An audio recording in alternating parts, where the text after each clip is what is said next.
Welcome to Chillin' 101. We hope this video helps. You start by assessing the tier and confirming the mesh material so you pick the right patch and thread. Once you have scissors, needle, appropriate thread, and a patch, clean the area to remove dirt and oils. Make sure to trim frayed edges carefully and align the mesh so panels sit flat. Then pin or tape the patch in place to prevent shifting. This first move sets the foundation for a durable fix, so take a moment to steady the fabric before stitching or gluing. You now combine stitching with adhesive when needed. For medium tiers, use small whip or ladder stitches about 1/8 inch apart so tension distributes evenly. For larger holes, apply fabric adhesive beneath the patch and press firmly, then clamp or weight it until the glue cures per manufacturer instructions.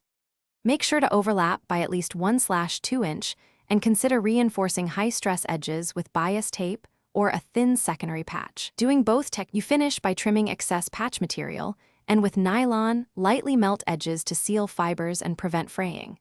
Once done, let adhesives cure fully, then test the repair under normal load to confirm durability. Make sure it holds without stretching oddly.